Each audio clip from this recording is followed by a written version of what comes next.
तो चलिए स्टार्ट करते हैं हमारा पहला क्वेश्चन। हाल ही में किस देश की अंतरिक्ष एजेंसी ने आर्टेमिस मिशन के तहत पहली बार एक अश्वेत पुरुष को भेजने की घोषणा की है? तो ये घोषणा भी हाल ही में की गई है अमेरिका की स्पेस एजेंसी नासा के द्वारा। अब ये है क्या आर्टेमिस मिशन? तो ये नासा का चंद्र मिशन यानी कि मून मिशन है, जिसे कि 2024 में भेजा जाएगा। इससे रिलेटेड एक फैक्ट आप लोगों ने पहले भी याद रखा था कि इस आर्टेमिस मिशन के तहत नासा के द्वारा पहली बार किसी महिला को चांद पर भेजा जाएगा। लेकिन अब एक और न्यूज निकलकर सामने आ रही है कि इसी आर्टेमिस मिशन के तहत पहली बार किसी अश्वेत पुरुष को भी चांद पर भेजा जाना है। अच्छा, यहाँ जो टर्म लिखा हुआ है कि पहली बार किसी अश्वेत पुरुष को भेजा जाएगा, अश्वेत, इससे आप क्या समझते हैं? तो देखिए, श्वेत किसे कहते हैं?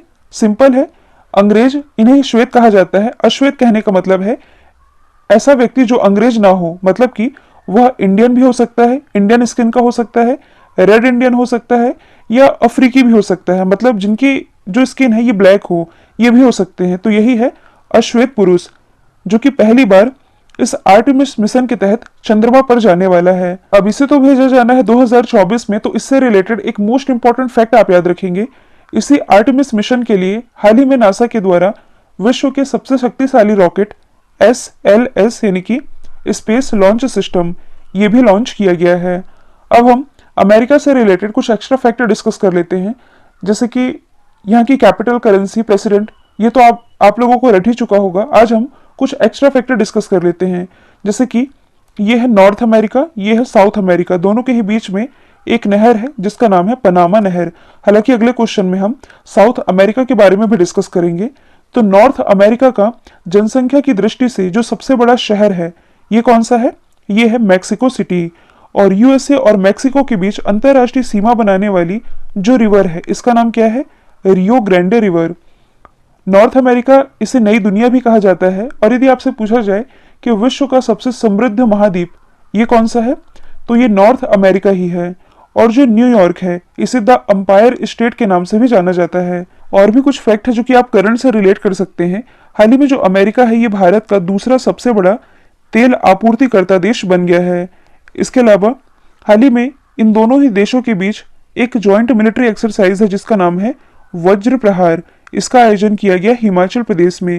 हाल ही में अमेरिका के द्वारा संयुक्त राष्ट्र मानवाधिकार परिषद यानी कि ह्यूमन राइट काउंसिल में शामिल होने की, मतलब कि दोबारा से शामिल होने की घोषणा की गई है। और आप क्या रिलेट कर सकते हैं? हाल ही में जो अमेरिकी नौसेना है, इसके द्वारा फ्रीडम ऑफ नेविगेशन, इस ऑपरेशन का जो आयोजन है ये किया गया इंडियन ओशन यानी कि हिंद महासागर में। और ये भारत की अनुमति के बिना आयोजित किया गया, जिसके कारण भारत ने आपत्ति भी जताई है। दुनिया का पहला देश जो 7 अजूबों में शामिल जीसस क्राइस्ट की प्रतिमा से भी ऊंची प्रतिमा बना रहा है, तो ये बनाया जाएगा ब्राजील के द्वारा। देखिए, दुनिया के 7 अजूबों में शामिल जीसस क्राइस्ट की जो प्रतिमा है, क्राइस्ट द रेडीमर, जो कि स्थित है रियो डी जेनेरो में, इसकी कुल ऊंचाई है 30 मीटर। तो इससे भी ऊंची, मतलब कि कुल 43 मीटर ऊंची प्रतिमा है जो कि बनाया जाएगा ब्राजील के द्वारा। और इसके निर्माण के बाद ये जीसस क्राइस्ट की दुनिया की तीसरी सबसे ऊंची प्रतिमा बन जाएगी। इसी का निर्माण ब्राजील में किया जाना है। ब्राजील जो कि साउथ अमेरिका में स्थित है। अभी हमने नॉर्थ अमेरिका के बारे में डिस्कस किया था, अब हम साउथ अमेरिका के बारे में डिस्कस कर लेते हैं। तो ये जो ब्राजील है, ये साउथ अमेरिका का सबसे बड़ा देश है। और आप देख पा रहे हैं यहीं से गुजर रही है इक्वेटर।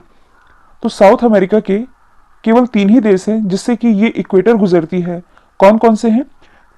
तो यहाँ आप देख पा रहे हैं ये एंटर कर रही है कोलंबिया में, फिर ये है वेनेजुएला, वेनेजुएला से ये थोड़ी सी सीमा लग रही है, इसके बाद ब्राजील।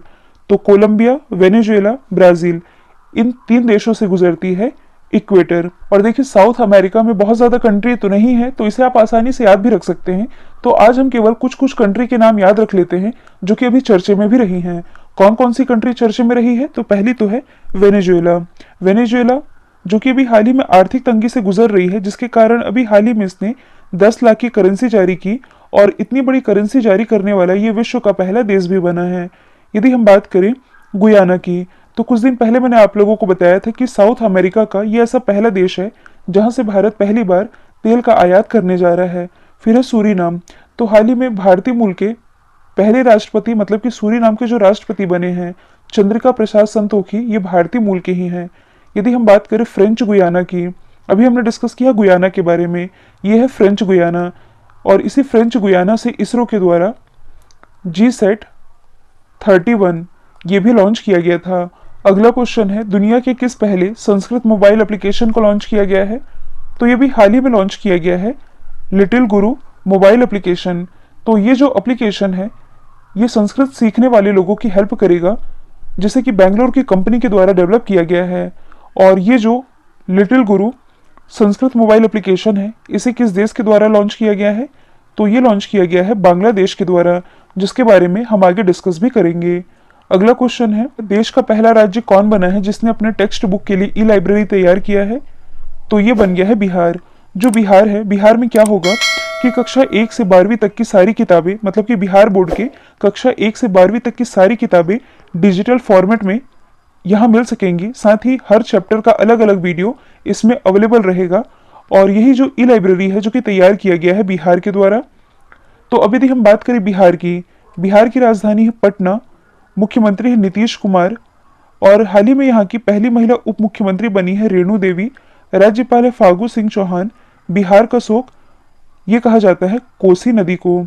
यदि आप करंट से रिलेट करेंगे तो हाल ही में इसे डिजिटल इंडिया अवार्ड से भी सम्मानित किया गया है। साथ ही एथेनॉल पॉलिसी लागू करने वाला भारत का पहला राज्य ये भी बिहार ही बना है।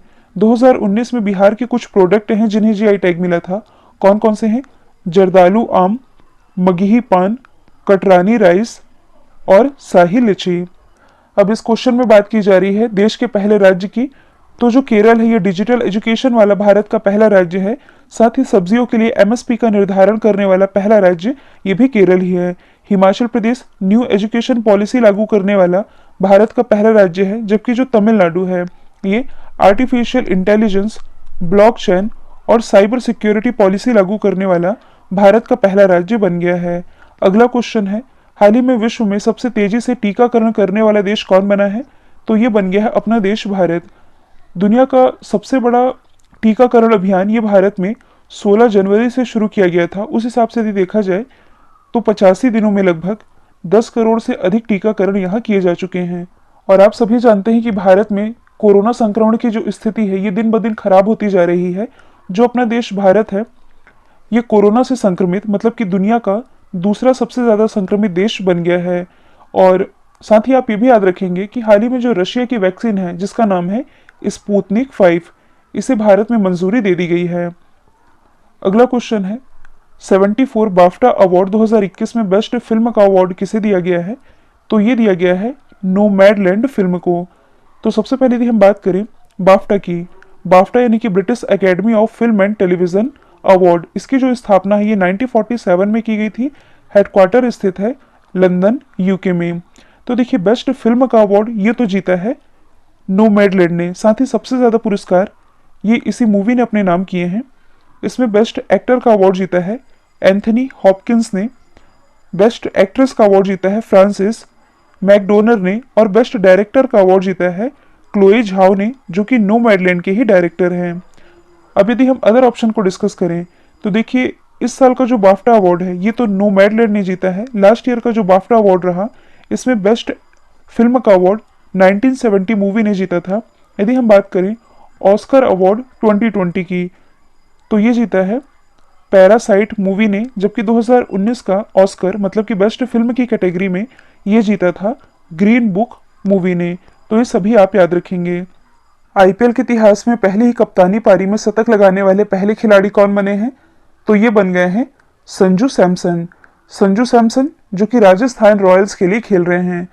तो हाल ही में इन्होंने कप्तानी पारी में शतक लगाई है और पहले ही कप्तानी पारी में शतक लगाने वाले ये पहले खिलाड़ी बन गए हैं। आईपीएल जो कि 9 अप्रैल से शुरू हो चुका है, आईपीएल की शुरुआत यानी कि इंडियन प्रीमियर लीग इसकी शुरुआत 2008 से की गई थी और इस साल जो आईपीएल खेला जा रहा है ये इसका 14th एडिशन है। आईपीएल से 150 करोड़ कमाने वाले पहले खिलाड़ी ये है महेंद्र सिंह धोनी और आईपीएल से 100 करोड़ कमाने वाले पहले विदेशी ये है एबी डिविलियर्स जो कि बिलोंग करते हैं साउथ अफ्रीका से। अब इसमें आप कंफ्यूज नहीं होइएगा क्योंकि महेंद्र सिंह धोनी ये एकमात्र खिलाड़ी है जिन्होंने आईपीएल से 150 करोड़ कमाए हैं। 100 करोड़ कमाने वाले 4 भारतीय भी हैं इसमें। कौन कौन है? तो ये हैं विराट कोहली, महेंद्र सिंह धोनी, मतलब कि 100 करोड़ में ये तो ऑलरेडी शामिल ही हैं, सुरेश रैना और रोहित शर्मा। और यदि आपसे पूछा जाए कि इस साल के आईपीएल के सबसे महंगे खिलाड़ी कौन हैं, तो ये हैं क्रिस मॉरिस, जिन्हें 16.25 करोड़ में खरीदा गया है। राजस्थान रॉयल्स के लिए खेल रहे हैं और ये किस कंट्री से बिलोंग करते हैं? साउथ अफ्रीका से। अगला क्वेश्चन है, national council of employed economic research की पहली महिला निदेशक कौन बनी है? तो ये भी हाल ही में बन गई हैं, पूनम गुप्ता। NCAER जो कि एक आर्थिक शोध संस्थान है, इसका हेडक्वार्टर दिल्ली में स्थित है। इसी की पहली महिला अध्यक्ष यानी कि महानिदेशक पूनम गुप्ता बनी है, जो कि शेखर शाह का स्थान ले रही हैं। अब यदि हम अदर ऑप्शन को डिस्कस करें तो सोमा मंडल, ये भी हाल ही में सेल की पहली महिला अध्यक्ष बनाई गई हैं। सेल यानी कि Steel Authority of India Limited. Geeta Mittal, ये भी हाल ही में BCCC की अध्यक्ष बनी है। BCCC यानी कि ब्रॉडकास्टिंग कंटेंट कंप्लेंट काउंसिल, मतलब कि टेलीविजन पर जो कंटेंट प्रसारित होता है इस पर निगरानी रखने का काम ये संस्था करती है। चंद्रिमा साहब, ये इंडियन नेशनल साइंस एकेडमी जो कि दिल्ली में स्थित है, इसकी पहली महिला अध्यक्ष हैं। किस देश के युवाओं को भारत द्वारा स्वर्ण जयंती स्कॉलरशिप दिया जाएगा? तो ये दिया जाएगा बांग्लादेश के युवाओं को। आप सभी जानते हैं कि इस साल मतलब कि 2021 में बांग्लादेश अपनी आज़ादी की गोल्डन जुबली मना रहा है, क्योंकि 1971 में जब भारत और पाकिस्तान का युद्ध हुआ था, इस युद्ध के दौरान एक नए राष्ट्र का उदय हुआ था जिसका नाम है बांग्लादेश। तो इस साल ये अपनी आज़ादी की 50वीं सालगिरह मना रहा है। तो इस मौके पर भारत और बांग्लादेश के बीच कुल 5 MOU पर हस्ताक्षर किए गए हैं, जिसमें से एक है स्वर्ण जयंती स्कॉलरशिप योजना। मतलब कि ये जो स्कॉलरशिप है ये किन्हें दी जानी है? ये बांग्लादेश के स्टूडेंट जो कि भारत में अंडर ग्रेजुएट और पोस्ट ग्रेजुएट करना चाहते हैं, इन्हें अध्ययन के लिए भारत सरकार के द्वारा ये स्कॉलरशिप दी जानी है। इसके अलावा और भी कुछ महत्वपूर्ण समझौते रहे, जैसे कि बांग्लादेश का जो पहला परमाणु ऊर्जा संयंत्र है, रूपपुर परमाणु ऊर्जा संयंत्र, जो कि पावना में बनाया जाएगा, ये भारत के सहायता से इसका निर्माण किया जाना है।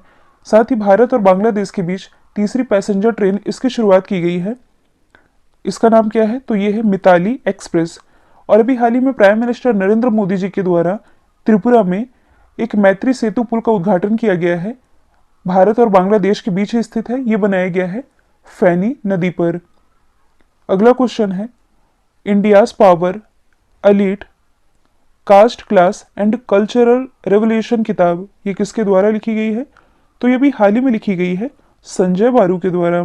देखिए, संजय बारू के द्वारा ही लिखी एक किताब है जो कि एग्जाम का पार्ट बन भी चुकी है। किताब का नाम क्या है? The accidental prime minister. और इस पर एक मूवी भी बनी थी, आप लोगों ने यदि देखा होगा तो इसमें जो अनुपम खेर थे, अभिनेता अनुपम खेर, इन्होंने मनमोहन सिंह जी की भूमिका निभाई थी।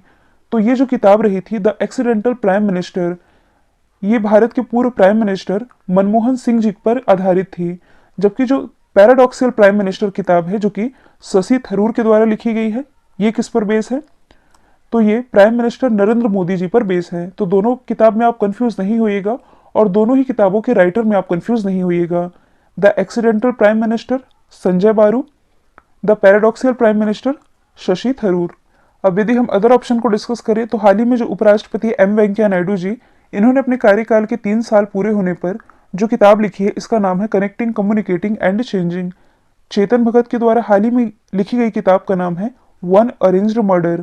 अगला क्वेश्चन है, भारत के नए मुख्य निर्वाचन आयुक्त के रूप में किसने पदभार ग्रहण किया है? तो इनके नाम की घोषणा तो पहले ही की जा चुकी थी। हाल ही में भारत के 24वें और नए मुख्य निर्वाचन आयुक्त जो कि बन गए हैं सुशील चंद्र, इन्होंने स्थान लिया है सुनील अरोड़ा का। यदि हम बात करें भारतीय निर्वाचन आयोग की, तो इसकी जो स्थापना है ये हुई थी 25 जनवरी 1950 में। और इसलिए हम 25 जनवरी को क्या मनाते हैं? राष्ट्रीय मतदाता दिवस यानी कि नेशनल वोटर्स डे। और 25 जनवरी को नेशनल वोटर्स डे के रूप में मनाने की जो शुरुआत है ये कब से की गई थी? 2011 से। और इस साल का मतलब कि 2021 का ये जो राष्ट्रीय मतदाता दिवस रहा है, इसकी थीम क्या थी? तो इसकी थीम थी सभी मतदाता बने सशक्त, सुरक्षित और जागरूक। एडिशनल तौर पर आप ये भी याद रखेंगे, कई बार एग्जाम में पूछा जाता है कि किस संविधान संशोधन के तहत मतदान की जो आयु है ये 21 से घटा करके 18 वर्ष कर दी गई थी। तो ये था 61वां संविधान संशोधन 1988 जो कि 1989 में पारित हुआ था। अगला क्वेश्चन है, हाल ही में यूएई के शीर्ष नागरिक पुरस्कार से किसे सम्मानित किया गया है? तो ये सम्मानित किया गया है यूसुफ अली को। यूसुफ अली ये कौन है? तो ये भारतीय मूल के कारोबारी हैं। इनका जन्म केरल में हुआ था। इन्हें अभी हाल ही में अबू धाबी के व्यापार और उद्योग में इनके उत्कृष्ट योगदान के लिए यहाँ के शीर्ष नागरिक पुरस्कार से सम्मानित किया गया है। तो अब यदि हम बात करें यूएई की, इसकी कैपिटल है अबू धाबी, और अभी हाल ही में अबू धाबी के पास ही यूएई का पहला परमाणु ऊर्जा संयंत्र ये भी स्थापित किया गया है, और ऐसा करने वाला ये पहला अरब देश भी बन गया है। यहाँ के क्राउन प्रिंस कौन है? तो ये है खलीफा बिन जयाद अल निहान। और 2019 में प्राइम मिनिस्टर नरेंद्र मोदी को यूएई के highest civilian honour order of Zayed से भी सम्मानित किया जा चुका है। दुबई के बारे में मैंने आप लोगों को बताया ही था। दुनिया का सबसे ऊंचा झूला ये दुबई में ही स्थापित किया गया है।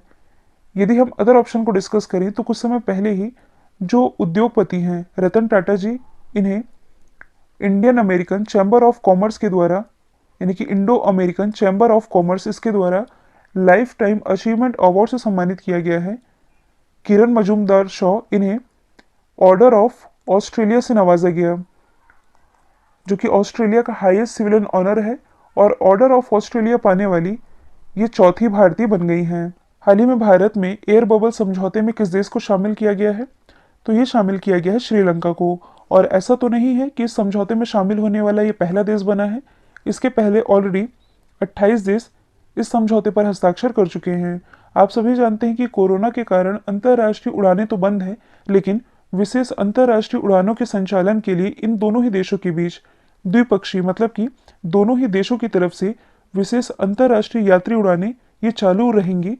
यही है एयर बबल समझौता, जिस पर अभी हाल ही में श्रीलंका ने हस्ताक्षर कर दिए हैं, इसे शामिल किया गया है।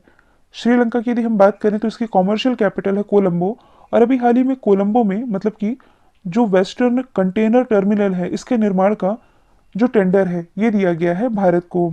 यहाँ के प्रेसिडेंट है गोटबाया राजपक्षे, प्राइम मिनिस्टर हैं महिंद्रा राजपक्षे। भारत और श्रीलंका इन दोनों के ही बीच में एक स्ट्रेट है जिसका नाम है पाक स्ट्रेट, और हाल ही में पाक स्ट्रेट को तैर कर पार करने वाली दूसरी भारतीय कौन बनी है? तो ये बनी है श्यामला गोली। कल जो मैंने आप लोगों से सवाल पूछा था, इसका राइट आंसर सिंगापुर था।